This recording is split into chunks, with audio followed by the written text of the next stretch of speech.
Welcome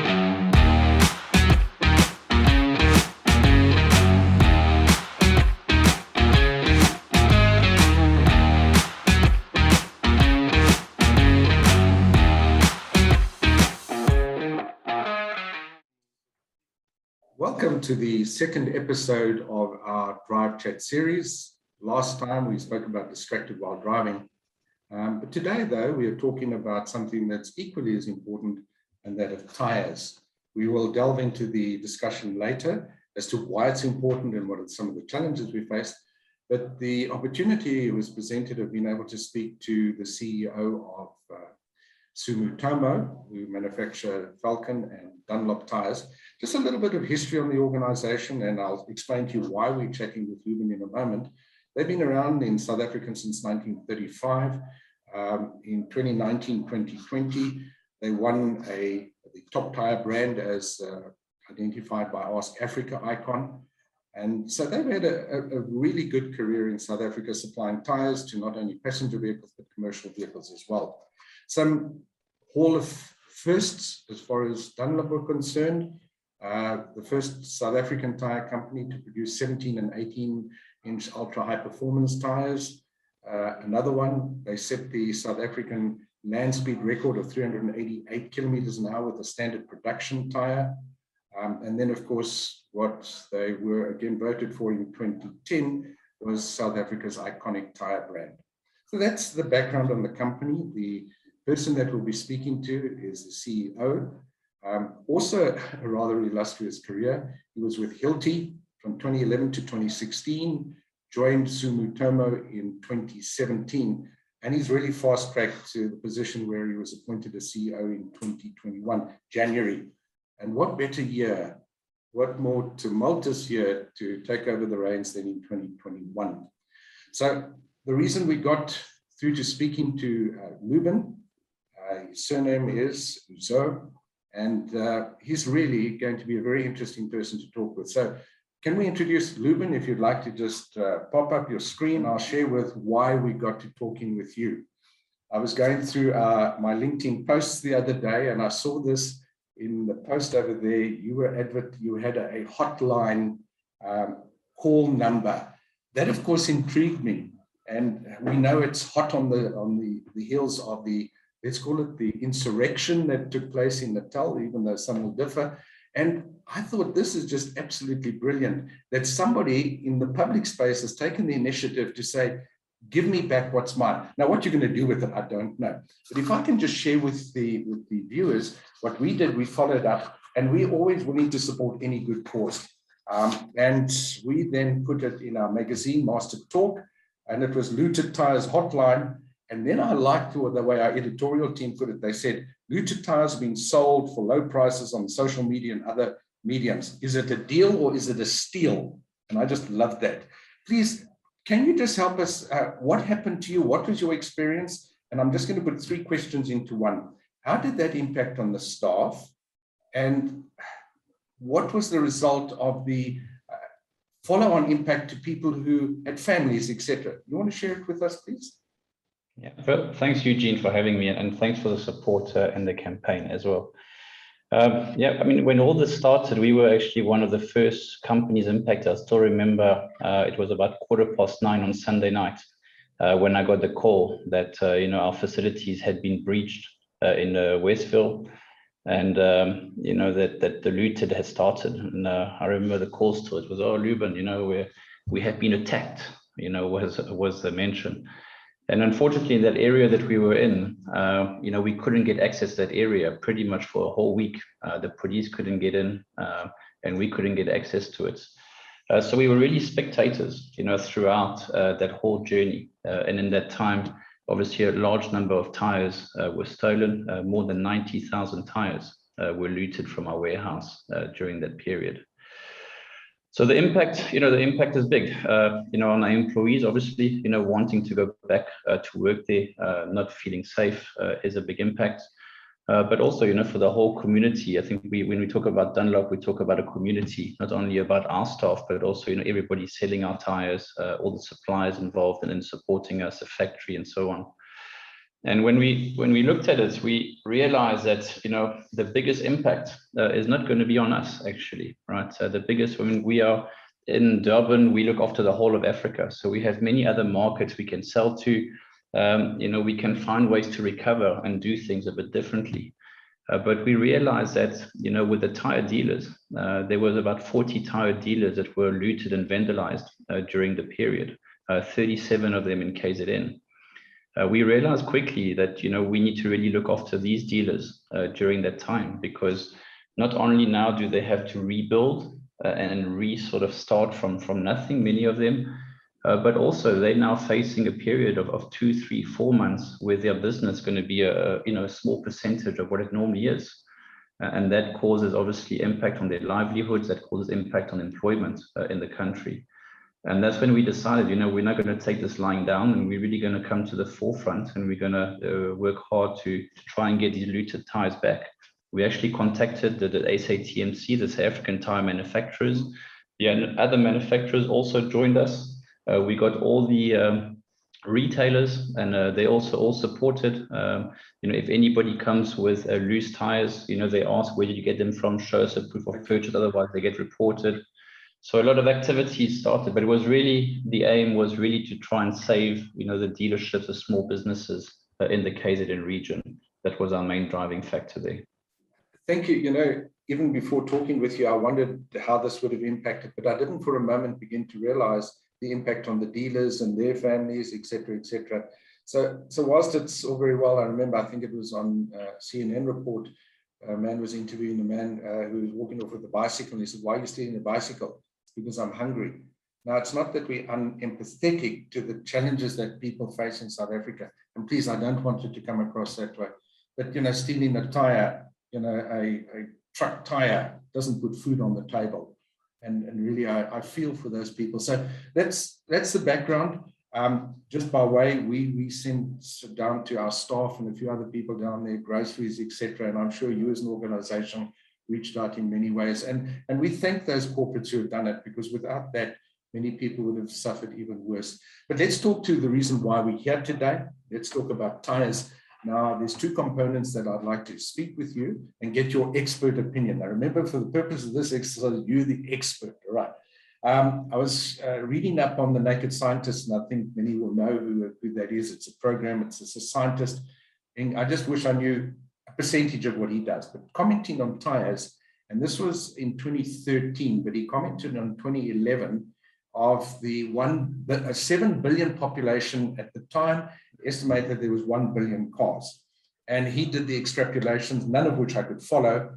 But the bottom line was, and I'll read it to you, he estimated that there is 14.4 million tons of rubber being rubbed off on the roads all the way around the world every year. 1 billion vehicles today, we have 1.4 billion. So it's only got worse. Now, we know that lands up in the streams, rivers, trees, etc., the oceans. If I can just ask you to talk to us, help us understand, we can't do very much about that rubber that finds its way out there. But from an environmental point of view, how are tires handled? What should they be handled in what way? So I think the first thing is, you know, what happens to tires really when they finish.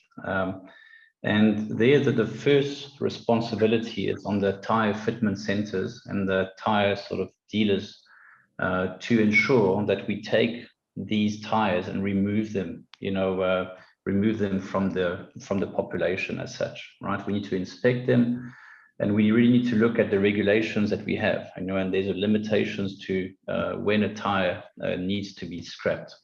And it's really the responsibility then of the tire dealers, first and foremost, to mutilate these tires.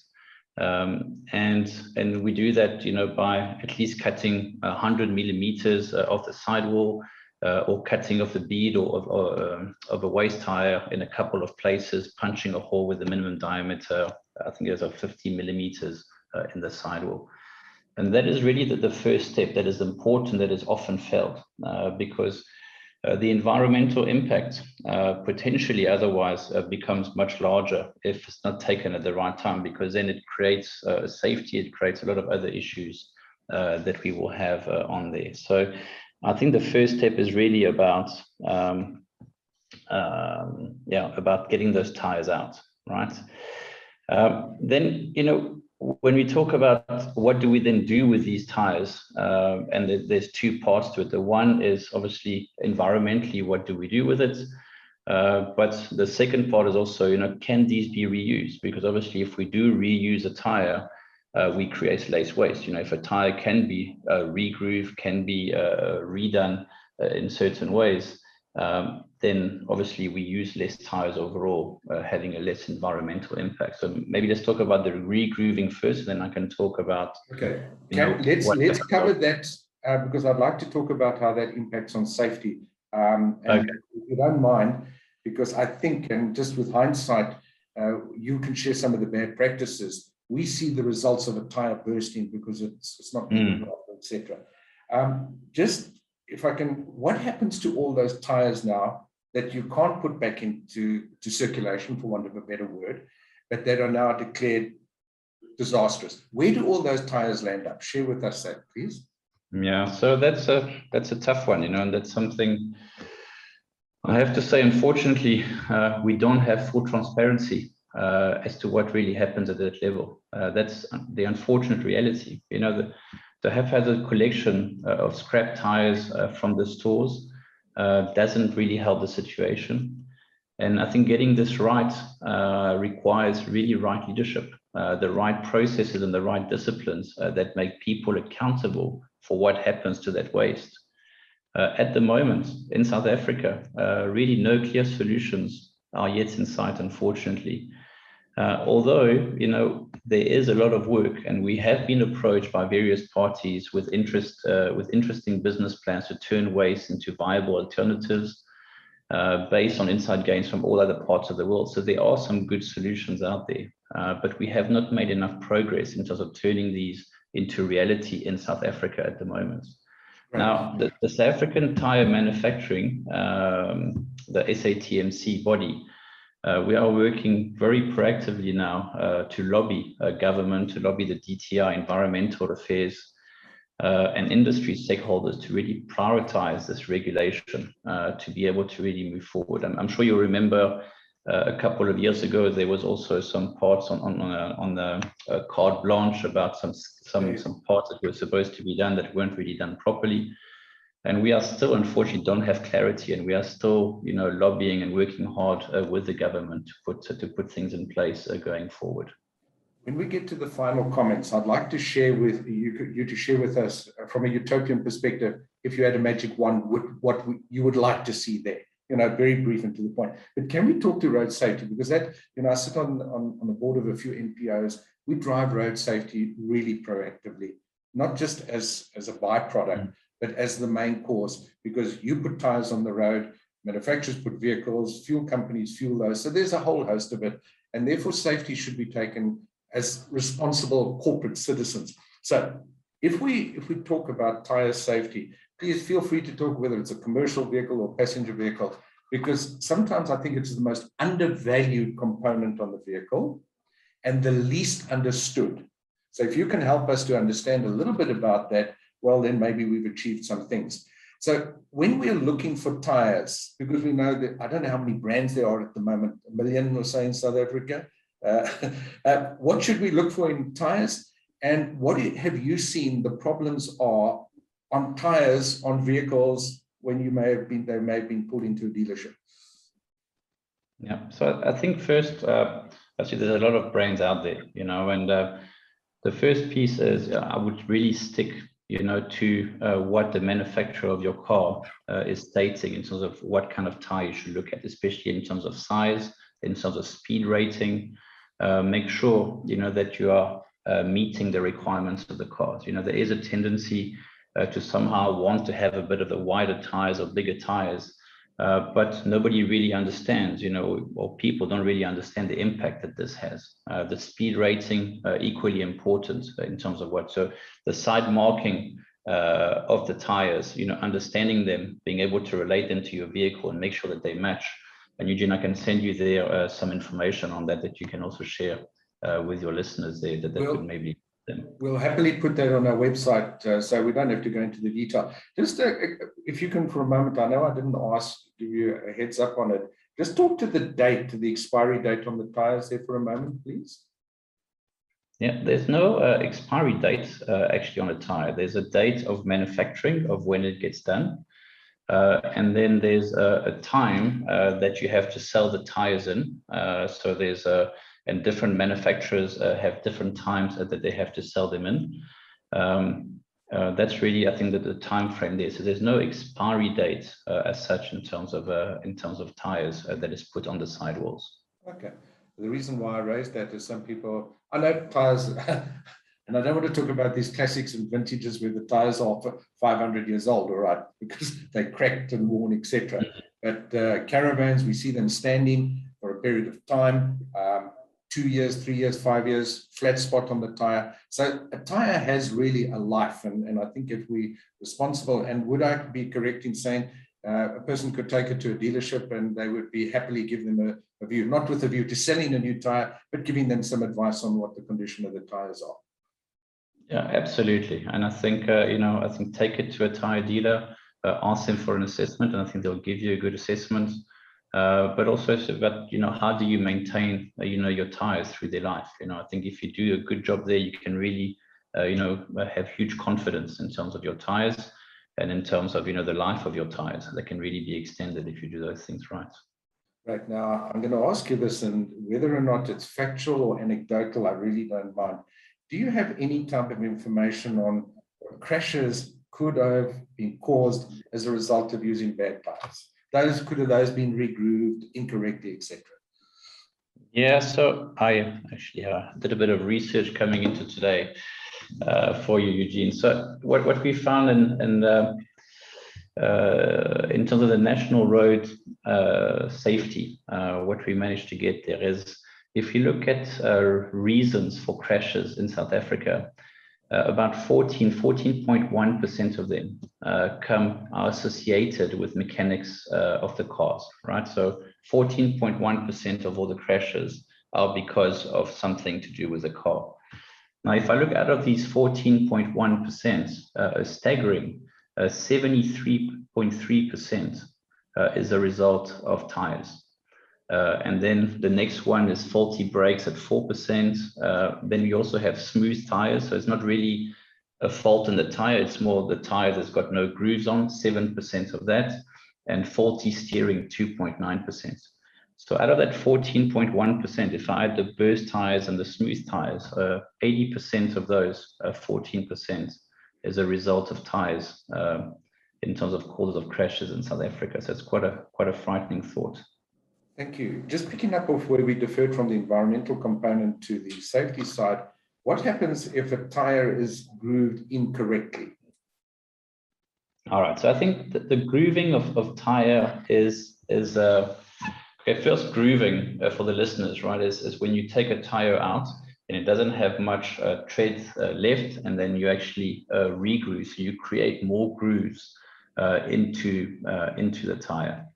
And then resell it or reuse it, depending on what you are doing there.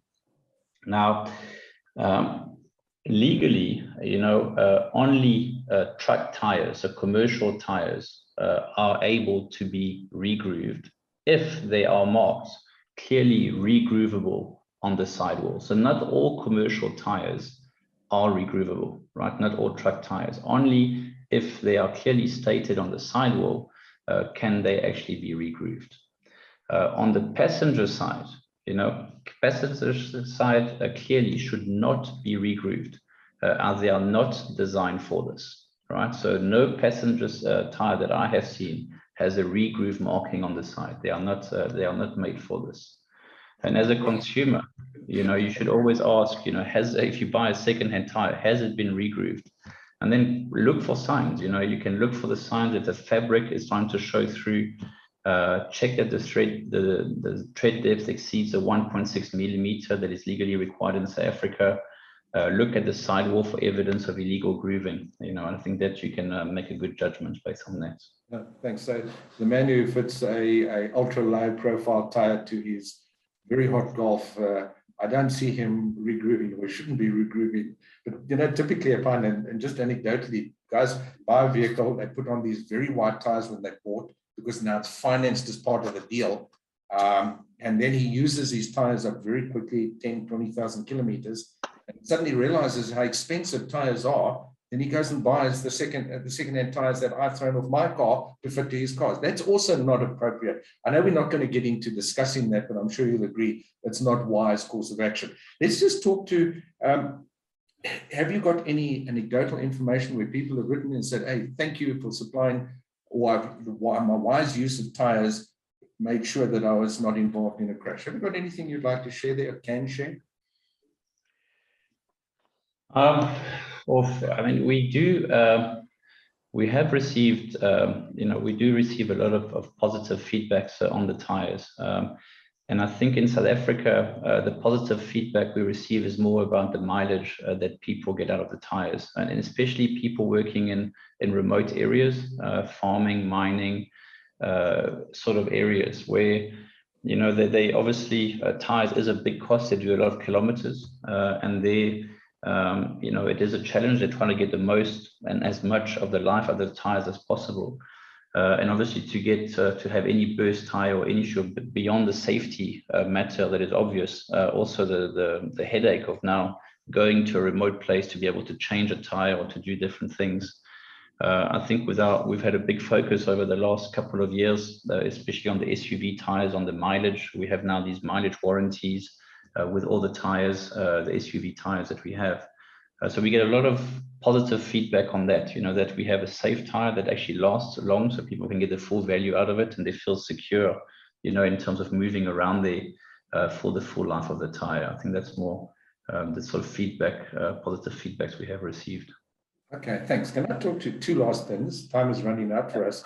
The last question will be about tires of the future. What do you see? But the one before that, we've all seen these 4x4s driving down the road, and they've got these massive tires. It's great. It looks really cool. What are the, and if you need them, please, Lubin, and occasionally I use them as well. Give us some advice about these guys who are riding with these massive tires on. What is the impact on, for example, fuel consumption, which impacts on the environment, etc.? Some words of wisdom.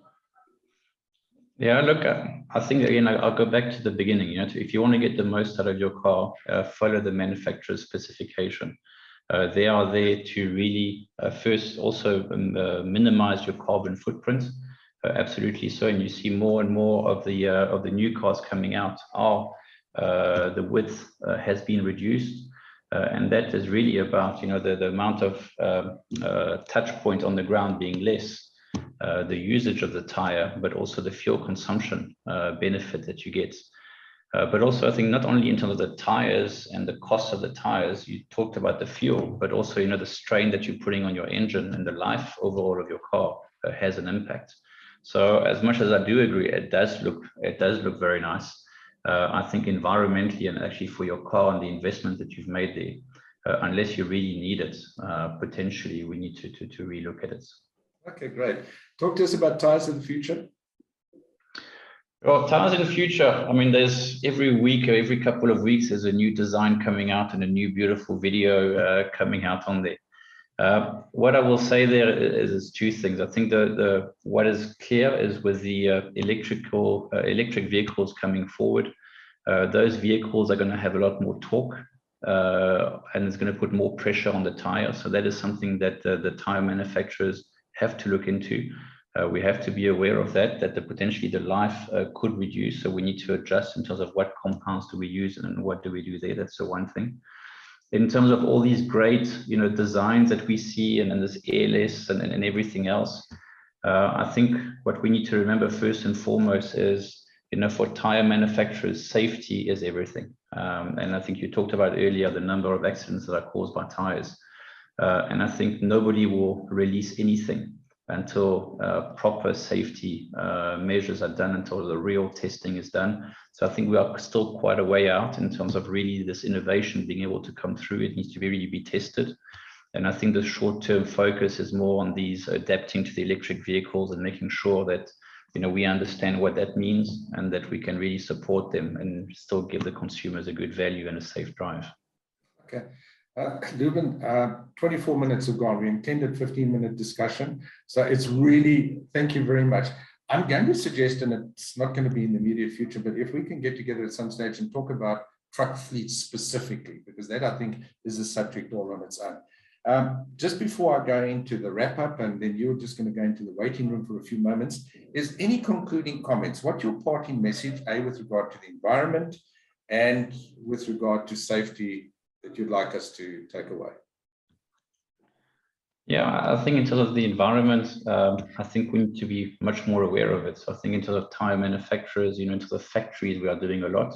But I think in South Africa, especially, there's a lot of opportunities there, and we need to really take that on. I know we are driving it as a manufacturing body, but we need to be a lot more aggressive. And we need support there from a government as well to get that through. And then just in terms of safety, it's really about three things to keep yourself safe when you have tires. Maintain the pressure, inspect the tread and tire regularly, and then rotate every 8 to 10,000 kilometers. You do those three things, you will really increase your safety on the road, and you will also increase the life that you get out of your tires. So these are the three key things to get the most out of it. I must just mention to you, and thank you for that, is that I drive so many different cars because we test them for our publication. Tire pressures vary from different garage to garage. So it's also incumbent upon you as the driver to ensure, not just believe that the garage that you fill fuel at has got the correct calibration. So be responsible about it, because a tire being underinflated is really a dangerous thing on the road. Lubin, thank you very much for joining us. Appreciate it. And I sincerely hope, just by way of a recap before you go into the waiting room, that your response to report these things does well, because if you can do it and others can follow through, it's something that we can manage, and we feel good about it, don't we? Because we're taking control. We're not allowing circumstances to dictate to us. So I wish you well in your recovery. I wish all the dealers well, and let's get out there on the road and burn some rubber. Lubin, thank you very much. We'll chat to you in a few moments. Thanks and take care. Thank you, Eugene. And I'm just going to give a wrap up. Thank you.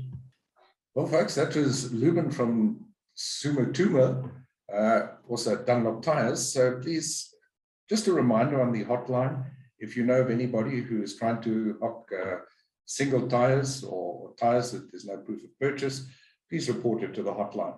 This was the second episode of our Drive Chat series. The first one was on distracted while driving, sponsored by No Cell and by Ping. We look forward to more companies being involved. That is available on our website, www.masterdrive.co.za. Please feel free to download it, and you'll find lots of other useful information over there. Until next time, drive safe, and we look forward to joining you again.